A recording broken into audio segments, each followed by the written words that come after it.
Welcome, curious listeners, to another deep dive. Great to be diving in again. Today we're taking, well, a pretty intriguing trip. Not through the usual history lessons exactly. No, we're heading into something a bit more spectral. Exactly. Into the spectral echoes of Delaware's most haunted places. It's a journey that really shows how the past imprints itself on the present, creates this chilling, fascinating legacy. It really does. So get ready, maybe feel a shiver down your spine because, okay, let's unpack this. Indeed. And what's truly fascinating here is how the very fabric of Delaware's deep history, it just naturally lends itself to ghost stories. Right, it's one of the oldest places in the U.S. Absolutely. As one of the earliest settled areas, dating back centuries, Delaware is just steeped in a past that includes these significant wars. You've got the Revolutionary War, the War of 1812, right through the Civil War. A huge historical weight there. Huge. And then there are the treacherous coastlines, countless shipwrecks. Plus, it's home to so many old buildings that have stood for hundreds of years.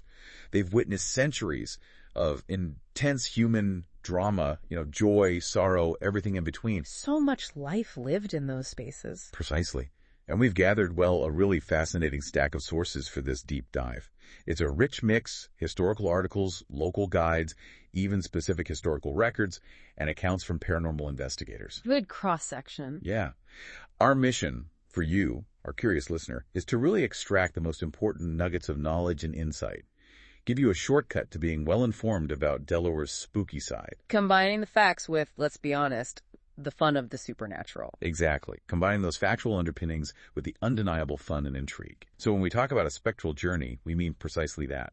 Exploring not just the visible history, but the unseen, lingering energies and stories that just refuse to fade. And what a rich and often pretty somber tapestry of ghost stories that history has woven. It really is a tapestry. This isn't just about jump scares, though we'll probably touch on some moments that might make you catch your breath. Oh, undoubtedly. But it's more about understanding how history, especially its darker, more intense chapters, truly leaves an indelible mark, how it reverberates through time and space. That's the core of it.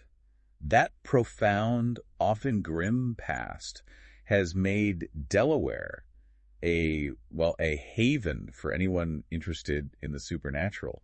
It offers this unique lens to view its storied past. Okay, so here's where it gets really interesting. We're starting our exploration down in southern Delaware's coastal towns. Good starting point. Yeah, these are places generally known for their serene beauty, right? Bustling beaches, peaceful vibes. Summer getaways, yeah. But they harbor some truly eerie legends that, they often run counter to their sunny reputations. Let's begin our spectral journey right in Louise, a town just brimming with maritime history. Louise is an absolutely perfect place to start. It offers this direct, really tangible connection between historical conflict, maritime tragedy, and these lingering presences. Okay, like what? We'll take the Cannonball house, for instance. It's at 118 Front Street. This historic place, built around 1765, earned its name because it was famously struck by a British cannonball during the intense April 1813 bombardment of Lewis. Wow, during the War of 1812. That's the one. And you can still see the cannonball embedded right there in its foundation. It's this silent, chilling testament to its violent past. That's incredible, to have such a physical piece of history literally stuck in the wall. But beyond that, it serves so many different purposes. Oh, absolutely. Over the centuries, it's been a maritime museum, a restaurant, I think even a laundromat at one point, and various private residences. So does a place like that that's been so many different things, does it tend to accumulate, more diverse spiritual residents, each iteration adding layers? That's a fascinating thought, and it seems to be the case here. It's precisely why the Cannonball House is reported to be haunted by this diverse array of spirits.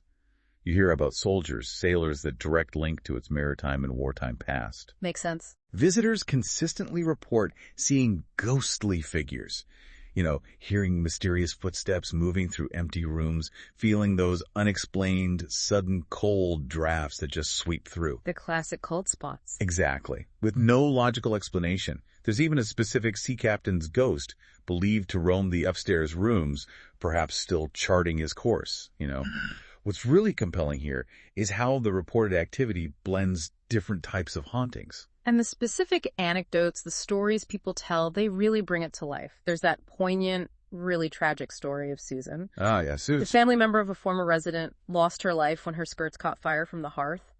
Just awful. But her spirit is often described as surprisingly playful. Which is such a stark contrast to her end, isn't it? It really is. And then you have these very physical things happening, almost poltergeist-like activity, like a specific door that just refuses to stay shut. Right, even when they nailed it closed. They nailed it shut, and it would just be found open again.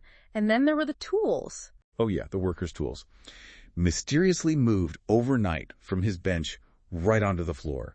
Not like flung across the room, but as if carefully placed by unseen hands. So deliberate. Very deliberate.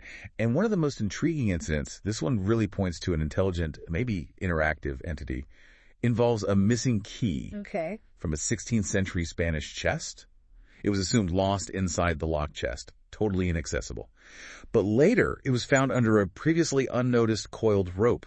How is that even possible? It suggests someone or something moved it. Exactly. It suggests a very deliberate, if unseen, presence, almost a purposeful interaction. Rick Coherd, the late founder of Delmarva Historic Haunts, he recounted this truly chilling experience in the basement. What happened? He felt an unseen presence distinctly touch his arm. He described it with this palpable unease, like someone is up close and in your personal space, but there was absolutely no one else there. Oh, goosebumps just thinking about that in a dark basement. It's a classic example of what some researchers call an intelligent haunting. A consciousness seems present, capable of interacting, not just a residual haunting, which is more like a recording playing over and over. If that doesn't make you want to check it out for yourself. And for you, our listener, there actually are night tours of Lewis haunted spots that include the Cannonball house, a chance to maybe feel some of that energy. Definitely worth checking out if you're in the area. But Lewis isn't done with us yet, right? It holds more than one spectral secret. Just a stone's throw away, still in historic Lewis, is the Lewis Historical Society Complex. That's at 110 Ship Carpenter Street. Right, a collection of several historic buildings. Impeccably preserved. Most notably, the Rives Holt House, which holds the title of Delaware's oldest surviving house, built way, way back in 1665. Imagine the centuries of life within those walls. Exactly. So this venerable complex, unsurprisingly, has its own share of lore. Given its immense age, the sheer number of lives that pass through, legend has the ghost of an early owner roams the Rives Holt house after dark, still overseeing his property perhaps. Still making the rounds. Possibly. Some sources even hint at a more aggressive entity residing there, implying maybe a different kind of energy, one that resents intrusion or just carries a more forceful imprint. Interesting. So not all spirits are friendly, apparently. Seems not. And again, for those eager to explore, the Lewis Historical Society offers these really engaging October ghost tours, perfect for delving into these deeply historic and potentially haunted buildings. Okay, our journey along Delaware's coastline continues southward. From battle-scarred Lewis, we now head into Rehoboth Beach. Known more for the fun side of things, usually. Right, the vibrant boardwalk, sunseekers, lively atmosphere. But this iconic landmark, usually full of laughter and summer sounds, quietly harbors its own really poignant ghost story. Reminds us that even happy places can hold echoes of sorrow. It's true. The most famous legend here involves sightings of a woman in white, often hauntingly called the Bride of Rehoboth. Oh, that sounds sad already. It is. This tragic figure is believed to be a young bride who, on her wedding day, met a devastating end. Tragically drowned in the very waters she was meant to celebrate beside. Oh no, on her wedding day. On her wedding day. She's often spotted wandering the beach, especially on misty nights, when the veil between worlds feels thinnest.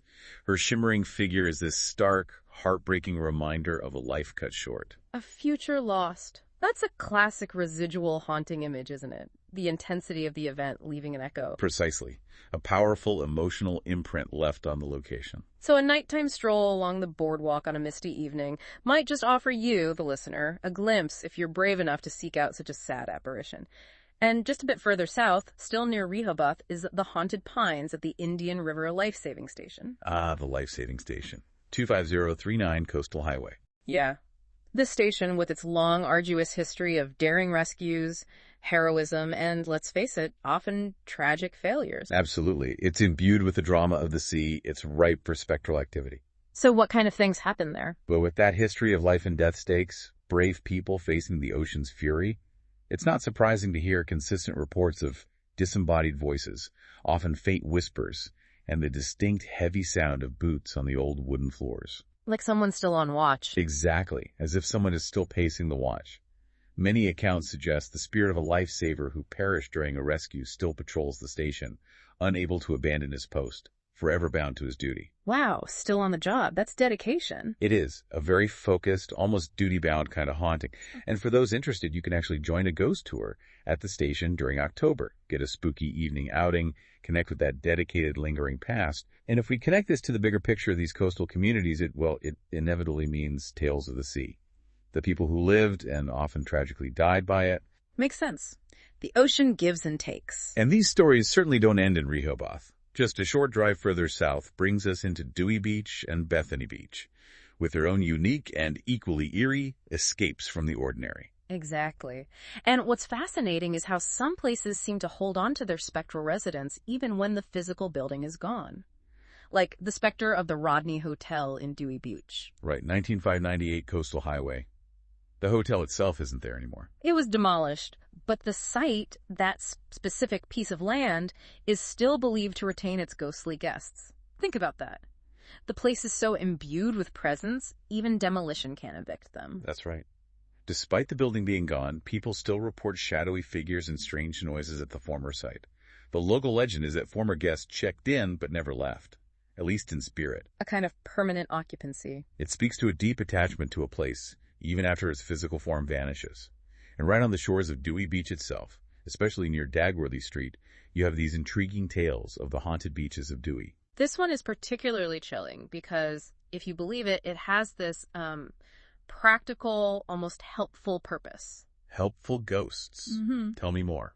Ghostly sailors lost at sea are reportedly seen on the shores, but they are said to appear just before Halloween, specifically to warn visitors of impending storms. Wow, a spectral weather report. Pretty much.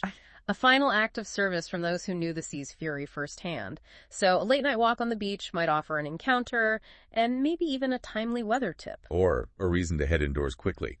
Then there's the Addie Sea Bed and Breakfast in Bethany Beach, 99 Ocean View Parkway. Okay, I've heard about this one. Built in 1902, named after John M. Addie.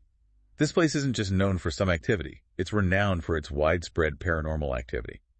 It's genuinely one of Delaware's most famously haunted hotels, like a magnet for the supernatural. Oh, this one sounds like a full-on, immersive paranormal experience waiting to happen. It really does. Guests have reported pretty much everything imaginable. Strange footsteps in empty corridors, lights flickering for no reason, objects mysteriously moving on their own. Classic poltergeist stuff mixed in. Yes. And the air sometimes fills with a distinct scent of perfume when there's no source. Mysterious, often melancholic, music floats through the building. And get this, consistent reports of phantom footsteps on the roof in the dead of night. On the roof, that's unusual and very active. Exceptionally active, almost like the building itself is alive. At least 3 of its 13 rooms are specifically known for consistent high activity, their focal points. Room 1, for instance, home to the infamous haunted bathroom. The haunted bathroom? What makes it infamous? Accounts describe a copper bathtub that was violently shaken sometimes, as if an unseen force was really upset or frustrated. But what's truly remarkable, and speaks to the lasting imprint, is that the tub itself was physically removed back in the 1970s. Wait, the tub is gone. Gone, yet the activity persists in that exact spot. It shows the haunting isn't tied to the object, but maybe the powerful emotions or events associated with it, or the space itself. That is wild. So the activity isn't even tied to the physical object anymore, but the memory or imprint of it, or the entity linked to it. Has that phantom object phenomenon been seen elsewhere, or is this really strong? It is a strong example, yeah. This phenomenon where activity stays even after the object's gone, it's sometimes reported in very intense, long-term hauntings. Suggests the energy or spirit is deeply embedded in the physical space, not just using the object as a focus point. It really speaks to the enduring nature of these presences. Wow. Okay, what about the other rooms? Then, in room 6, guests consistently hear phantom organ music coming from the room, even though there's no organ anywhere in the building. Just phantom music appearing out of nowhere. An auditory haunting that defies logic. And room 11 is said to be haunted by the ghost of Paul Delaney, a man who once worked at the Addie Sea. Maybe still doing his duties, or just unable to leave a place he knew so well. And the footsteps on the roof? Any theories on those? Those are claimed to belong to the ghost of Kurt Addie. He tragically fell to his death from the roof many years ago. Ugh. So a very specific, tragic echo, a constant reminder of a sudden, violent end. So the question for you, our listener, is, Are you brave enough to book a stay in one of these active rooms in October? That sounds like the full spooky package. It certainly does. A real test for ghost hunters. So what does this all mean when we shift gears? We're moving from these, intimate, often tragic coastal haunts to the larger, maybe more imposing institutional structures across the state. Yeah, bigger ones. Do they hold more powerful echoes? A different kind of lingering presence because of their scale, or the broader historical events they witnessed? That's an astute observation. And it brings us right to northern Delaware, where history isn't just old, it's monumental, often deeply scarred. The sheer weight of past events seems to amplify the paranormal echoes. Consider Fort Delaware. Okay, Fort Delaware, Delaware City, right? Right. On Peapatch Island. That's the one. 45 Clinton Street. Now, it's largely inactive as a harbor defense facility, but in stark contrast, it is shockingly active paranormally. How active are we talking? It's not just considered one of the most haunted forts in America. Many respected paranormal researchers, investigators, they even place it among the most haunted places in the world. In the world! That's a huge claim. What makes it so intensely haunted? Why does it get that global attention? Its grim history as a Confederate prison during the Civil War. That's the undeniable core of its haunting. Inmates, Confederate soldiers captured in brutal battles, they described it in their own letters as perfect hell on earth. Oh, wow. Due to a dark history of, torture, starvation, truly terrible, unsanitary conditions.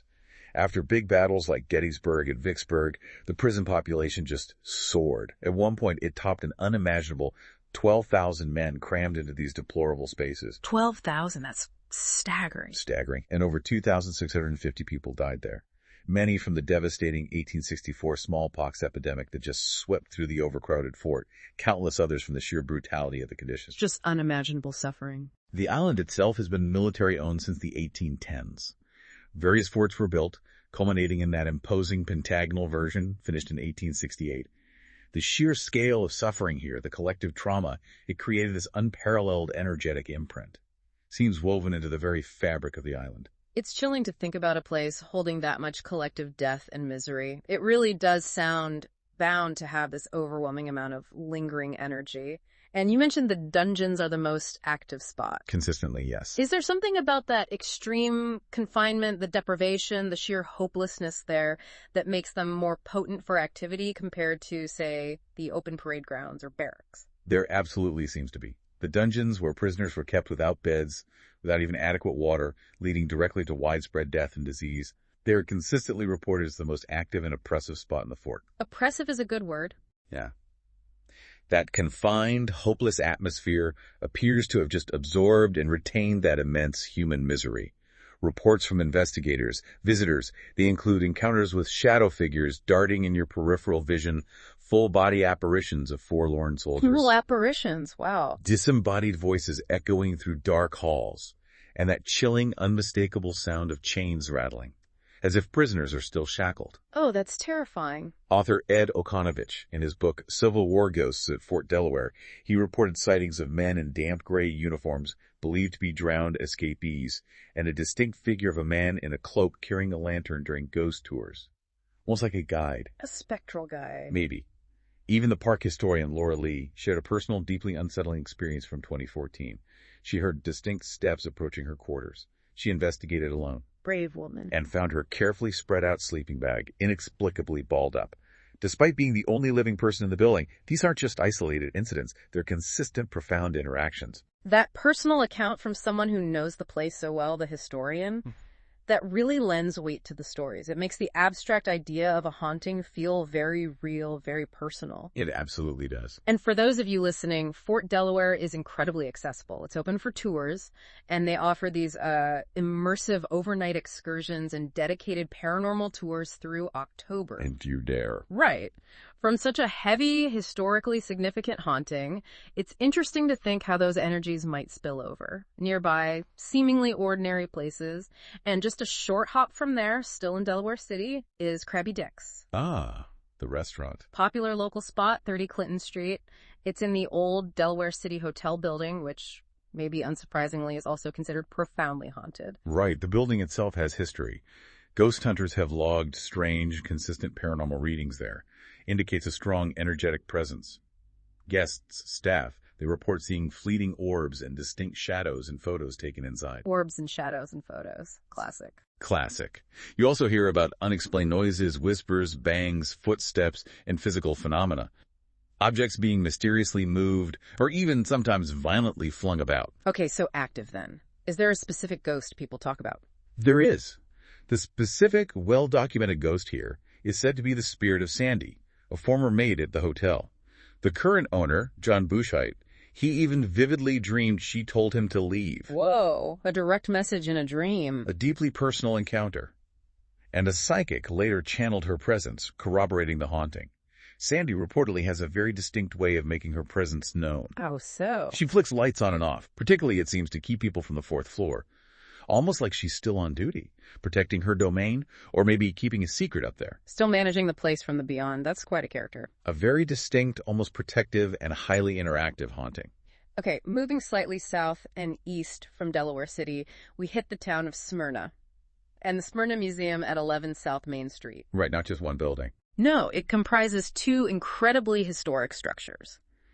The barracks, built in the 1790s, housed War of 1812 soldiers, later used for Union recruitment during the Civil War. And the Plank House, even older, from the 1700s. So a lot of military history tied up there. Precisely. And that rich history, particularly its direct connection to soldiers and wartime decisions, that provides the foundation for its hauntings. It's strongly believed that some Civil War soldiers who perhaps regretted signing up. Or maybe never made it home. Yeah. Apparently, they just won't leave. Visitors consistently report feeling washed. That creepy feeling. Seeing furniture move on its own, hearing unexplained noises, disembodied voices. These aren't just fleeting specters. These eerie ghosts are said to linger and tell others of their sad and hopeless fate. Wow, suggesting a very specific emotional imprint of regret, longing, unresolved sorrow tied to their past decisions and the war's outcome. Exactly. A profound sense of regret tied to a place. The emotional weight just hangs heavy in the air. That's quite a haunting. Okay, heading further north now into Wilmington, we find Bellevue Hall. The magnificent estate in Bellevue State Park. 901 Philadelphia Pike. Yeah, this grand estate is widely reputed to be one of Delaware's most haunted places. Home to not just one, but several spirits, adding to its spectral tapestry. And its grandeur certainly doesn't stop its residents from making themselves known. The second and third floors, though currently closed to the public, are consistently reported as the most active areas. So the ghosts get the upper floors to themselves. Seems like it. And here, the ghosts are known to overtly mess with electricity. Lights flickering, power failures. Annoying ghosts. And they reportedly move chairs around, as if rearranging for an unseen gathering. Their presence is often announced by disembodied screams and unsettling laughter echoing through the halls. Screams and laughter, that's quite a mix. Suggests a more disruptive, maybe playful, or even agitated kind of spirit, interacting directly with the environment. It certainly implies intelligent, interactive spirits. And then in Christiana, we find a really unique haunting. The Christiana Fire Company Station 12, 2 East Main Street. Unique how? It's said to be haunted by not just one, but two different ghosts. One believed to be, well, evil or malevolent, and the other, kind and protective. Whoa, good versus evil in the fire station. Pretty much. This is a particularly fascinating, almost narrative dynamic. The evil spirit appears frequently as this dark, shadowy figure, often seen looming in the doorway of the engineer's room. A menacing presence. Okay, creepy shadow figure, got it. But the kind spirit, rarely seen visually, is strongly believed to be present specifically to stop the evil one from progressing further down the hallway. Like a spectral bodyguard. Exactly. Witnesses describe it as an ongoing battle between good and evil within the station, a spectral conflict that can be most definitely felt by people there. It's like witnessing this constant unseen struggle. It's a story you definitely don't hear every day. A ghostly battle. Wow. Okay, back in Wilmington, another incredibly notable and visually striking haunted location. The Rockwood Museum. Right. 4651 Washington Street Extension. Built 1851-1854, retirement home of merchant banker Joseph Shipley. Designed to look like an English country estate. And its ornate Gothic revival architecture itself. Yeah. It just gives it that eerie resemblance to a classic haunted house. It looks the part, complete with its own pet cemetery on the grounds. The architecture itself feels almost predisposed to haunting, doesn't it? Sets the mood. It really does. And reports from inside are diverse, compelling. Sightings of a spirit of a distinguished man in a red smoking jacket. Very classic apparition. Very. but perhaps most notably, the ghost of Mary Bringhurst, Shipley's great-niece. She died in the house at age 100 back in 1965. Lived a long life there. She did. And her favorite perfume, a distinct scent of lilacs, can sometimes be inexplicably smelled inside. An olfactory haunting, which is always compelling. The phantom scent of lilacs. That's always so evocative, isn't it? Such an intimate, personal detail. Makes the presence feel tangible. It really does. Plus, her old bedroom frequently experiences sudden dramatic temperature drops, a localized chill. Other entities reported include the Shadow Man in the basement. Another Shadow Man. Seems to be a theme. A more menacing, undefined presence, yeah. And even the ghost of a dog. A ghost dog. And other phenomena. Other things reported are floating orbs in photos and video, and that unsettling sound of phantom shoes on the stairs when no one's there. Classic haunting tropes. This place's reputation is so widespread, it was featured on Sci-Fi's Ghost Hunters in 2015, right? That's right. Speaks to the significant documented activity. And for those interested, the museum holds special ghost tours during Halloween season and offers self-guided and guided tours year-round. Good to know. Finally, for northern Delaware, let's turn to a profound historical site. Cooch's Bridge in Newark. 2029 Sunset Lake Road. Not just a bridge, but hallowed ground. Exactly. Site of the only Revolutionary War battle fought on Delaware soil. September 3, 1777. A brutal engagement where American forces ambushed British and Hessian soldiers.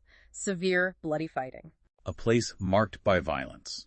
And it holds some truly vivid, disturbing legends. Almost like the intensity of the conflict just imprinted itself onto the land.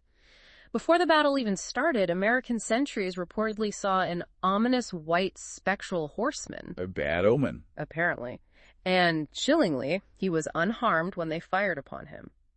Local legend suggests it was actually a British soldier in armor under a white sheet, a terrifying scout who was eventually brought down by a well-aimed shot to the head by a, quote, sensible sergeant. Wow, what a story. Paints such a visceral picture of the chaos and fear. Right. But the most famous, most persistent ghost tied to this battle is said to be a headless British soldier. The Headless Horseman of Delaware. Sort of.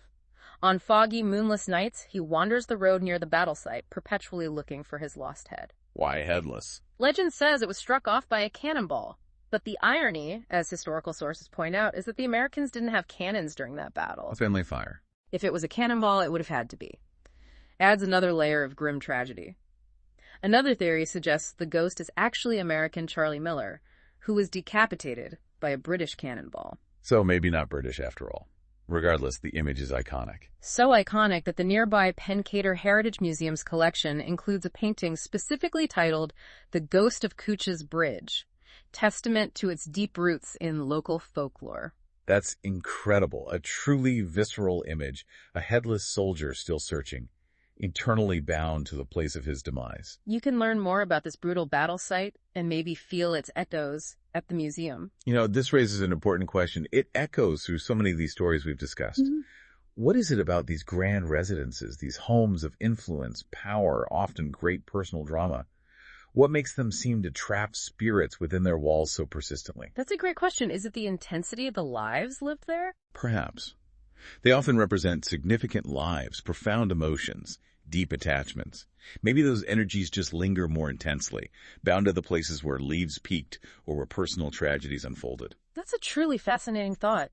And nowhere is that more evident, perhaps, than at Woodburn, the governor's house in Dover. Ah, Woodburn, 151 Kings Highway SW. This place isn't just rumored to be haunted. It's widely believed to be the most haunted house in Delaware, with its first reported ghost sighting dating way back to 1815. Over 2 centuries of documented spectral activity. That's remarkable. It's a magnificent circa 1798 Georgian house, built by Charles Hilliard III. And, fittingly, the most famous ghost, the one reported so consistently, is Hilliard himself. The seminal account is from 1815.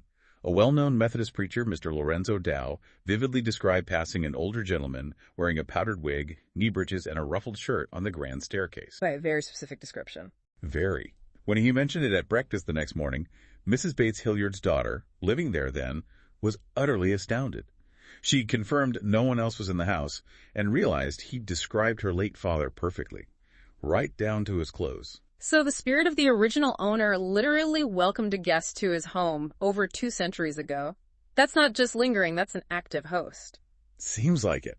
And apparently, his personality as a ghost matches his living persona. described as pretty friendly. And in life, he famously loved his wine. Ah, the wine story. And that leads to one of the most charming, enduring legends of Woodmall.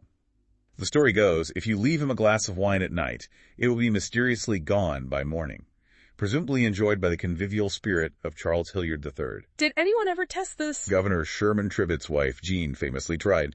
She dutifully left wine out several times during her residency, only to find it, humorously, still full the next morning. Prompted her to quip about whether the ghost had maybe found a 12-step program. Huh. Maybe he kicked the habit in the afterlife. Perhaps. But regardless of the wine's fate, nearly every resident of Woodburn Mansion, governors, families, staff, has reported ghosts, spirits, or strange, unexplainable happenings. It's very consistent, ongoing, quite personal haunting. Then, just down the road in Dover, another profoundly historical site, the John Dickinson House, also known as Poplar Hall. 340 Kitts Hummock Road, built 1739. Childhood home of John Dickinson, the penman of the American Revolution. Hugely significant figure. The house itself bears scars damaged in a British raid in 1781, nearly destroyed by fire in 1804. And it's strongly believed to be haunted by John Dickinson himself. Many claim he refuses to leave this significant piece of his past, a place where he shaped so many ideas that forged the nation. So what do people experience there? Still hear him writing? That's exactly it. Visitors consistently report hearing the distinctive, unmistakable sound of someone writing, specifically the scratching of a quill pen on parchment coming from the old master's study. Wow, like he's still working. As if he's still toiling over his revolutionary documents. His full apparition has been sighted around the property, a vivid visual manifestation. And his voice. They've heard his voice. Captured multiple times via EVP, electronic voice phenomena. Disembodied voices, whispers, even sentences recorded electronically, often inaudible in real time. It's a key tool for investigators seeking tangible evidence. Right, the EVP recordings. Other reports include mysterious floating orbs in photos, sudden cold spots, faint, unsettling sounds echoing through the halls. The property is open as a museum, offers guided tours, so you can go and listen for those quills yourself. Okay, let's unpack this next set of tales. These lean a bit more into local folklore, unsettling legends, often found off the beaten path, especially as we head back into southern Delaware's more rural, secluded corners. Yeah, these aren't just historical echoes. They tap into deep-seated local beliefs, maybe anxieties. These stories really capture that unique, often quirky, deeply rooted local spirit of Delaware. One of the strangest, most memorable tales involves the Catman at Long Cemetery in Frankfort. The Catman. Okay, that sounds utterly bizarre, like something from a campfire story. What's the legend? Well, he's described as having been a gravekeeper in life with very feline-looking features, a bit unusual looking, known for being fiercely protective of his cemetery, chasing troublemakers out. Okay, a protective groundskeeper. The legend says after his death, his cat-like features became more prominent, and his spirit now manifests as this truly unsettling, part cat, part man creature. Whoa. Seriously. He's said to still watch over the place, actively scaring away teens and young adults who unwisely come to party at the graveyard. A perpetual, otherworldly guardian of the deceased. That's one way to keep kids out of the cemetery. And then there's the truly intriguing curse associated with him. Local legend states that if you are bold, or maybe foolish, enough to knock on his above-ground tomb 3 times and disturb his rest. Uh-oh. What happens? He will mess with your vehicle, making it difficult or even impossible for you to leave the cemetery. Get out. Does anyone actually report this happening? Remarkably, yes. Many local people reportedly have experienced inexplicable car troubles upon trying to leave after doing so. Adds a very specific, impactful consequence to the legend. Okay, note to self. Do not knock on the Catman's tomb. Or if you do, call AAA beforehand. Good plan.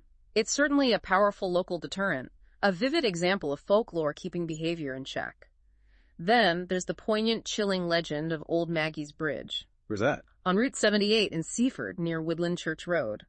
This story definitely has elements of an urban legend, like a Bloody Mary-type summoning game, but it's popular enough that locals will still earnestly warn visitors about the bridge. They take its power seriously. Okay, what's the story behind Maggie? The origin is quite tragic, heartbreaking, named after a pregnant woman named Maggie who died there in a devastating car accident. Oh, how awful. And the summoning ritual is chillingly direct. Legend says if you stand on Maggie's bridge at night and shout, "Maggie, I have your baby," into the darkness, Oh, don't do that. you will soon hear the distinct, heart-wrenching sound of a sobbing Maggie frantically scrambling through the bushes, desperately looking for her lost child. Oh my gosh, that's heavy. A legend playing on deep-seated fears and empathy. A mother's eternal search. It really is powerful. Okay, moving to a slightly more central but still distinctly rural feeling spot, Lum's Pond State Park. In Bear, Newcastle. Got it. 1068 Howell School Road. Popular for recreation, hiking. Right, but it also has a very dark, tragic past that kind of belies its peaceful present. Its namesake is John Lum, ran a mill house along the Chesapeake and Delaware Canal, once bustling, now reclaimed by nature. What's the dark history here that sets the stage for hauntings? According to the Delaware Public Archives, a runaway girl met a brutal end here in the 1870s, had a fateful, terrifying encounter with a murderer in the secluded woods. No. To this day, people report hearing high-pitched screams and muffled shouts near the Swamp Forest hiking trail, eerily echoing her final moments. Chilling. Any other activity? Beyond that tragedy, visitors also consistently report seeing phantom figures of the miller, John Lum, and his son roaming the grounds, like they're still overseeing their forgotten domain, and hearing the distinct phantom sounds of a water wheel, long since silent, creaking and groaning as if still working. Wow, auditory and visual hauntings. There's described to be this pervasive, sad stillness in the woods on a clear and quiet night. A sense of lingering sorrow. So do you, listener, dare explore Lum's Pond after sunset? Listen for those ghostly cries in the spectral mill. I think I'd need a very bright flashlight and maybe a large group for that one. Finally, let's touch on Cape Henlopen State Park in Luce again. Back to Luce. Okay, 15099 Cape Henlopen Drive. Beautiful coastal park, but holds its own unique and rather creepy tale, associated with a phantom soldier still, remarkably, on duty behind Tower 12. Still on duty? What is his post? His specific post, even in the afterlife, is said to be in a bunker underneath what looks like a natural dune, right near the campground bicycle trail next to Spotting Tower 12. Okay, and what happens if you get too close? Those who do have reported chilling encounters. Hearing disembodied growling or being aggressively yelled at by an unseen voice, like he's still warning off intruders from his military posts. Growling. That's intense. Even more compelling, the soldier's distinct face has reportedly manifested in photos and video clips recorded in the area on several different occasions. Visual evidence of his lingering presence. So he's really protective of his spot. It's as if he's still guarding his post with fierce determination, even in death, vehemently rejecting any trespassers who venture too close to his eternal duty. Wow. Okay, so after traversing this whole landscape of lingering spirits and historical echoes, what truly stands out to you about how these places actively invite people to engage with their history? Not just through books, but through these compelling, unsettling stories. Well, southern Delaware, especially as Halloween approaches, it really does transform into this vibrant hub of spooky attractions, paranormal hotspots. It really leans into it, doesn't it? Yeah, it absolutely does. And it's incredible how many opportunities there are for you, our listener, to actually experience these haunted locations firsthand. It's not just reading a story. It's about physically being in the place where these incredible, often tragic events supposedly happened. Makes history tangible in a totally different way. Absolutely. There are various ways you can delve in. You can join guided walking tours like the Haunted Lewis Walking Tour. They masterfully mix fascinating historical facts with those spine-tingling ghost stories. Makes the past feel incredibly present. Right. History comes alive, sometimes literally. And beyond general tours, many specific locations offer their own specialized ghost tours, often on October weekends, like the Indian River Life Saving Station, Fort Delaware, the Rockwood Museum. All offering a chance to go deeper into their individual hauntings, guided by people who know the lore, the documented phenomena. And for the truly brave. Ah, yes, the overnight stays. Exactly. Deeply immersive overnight excursions at places like Fort Delaware or the Addie C Bed and Breakfast. A unique, intense way to connect with Delaware's supernatural side, spending hours in these reportedly active locations. Plus, you have larger local events like the Sea Witcha Festival, which really amplify the spooky fun and cultural engagement around Halloween. What's truly great about all this, I think, is that it's about much more than just fear or seeking a thrill. It's this unique, memorable, deeply engaging way to interact with local history and culture. Yeah, it offers this captivating blend of genuine historical insight and spine-tingling fun. Allow the To quite literally walk through centuries of stories, feeling the echoes of the past around you. So as we bring our spectral journey to a close, what does this all mean for our understanding of place and the past? We've taken you on a pretty remarkable trip, exploring Delaware's rich, often unsettling, ghostly history. From coastal towns and maritime tragedies to imposing historical residences and scarred battlegrounds. And through it all, the idea that knowledge is most valuable when understood and applied. It feels clearer than ever. These stories, whether you believe them as factual encounters or see them as fascinating folklore, they offer multiple perspectives. They profoundly enrich our understanding of history, the human experience. Even when exploring the supernatural, critical thinking is key, right? Appreciating the complexities. Absolutely. And maybe these spirits aren't just random remnants of the past. Maybe they're powerful, lingering stories, almost like living narratives, desperately asking to be remembered, to have their struggles, their histories acknowledged. That's a powerful thought. What other forgotten histories, beyond what we can see or scientifically explain, might be waiting to be uncovered? Simply by slowing down, listening intently to the echoes of the past, to that profound silence that can speak volumes. A truly chilling and thought-provoking question to leave you with. So, whether you're a true ghost enthusiast, a history buff looking for a unique angle, or just seeking some spine-tingling fun, We definitely encourage you. we wholeheartedly encourage you to grab your flashlight, keep an eye out for spirits, and maybe plan your visit to these fascinating haunted spots in Delaware. Until next time, keep exploring the hidden depths of the world around you.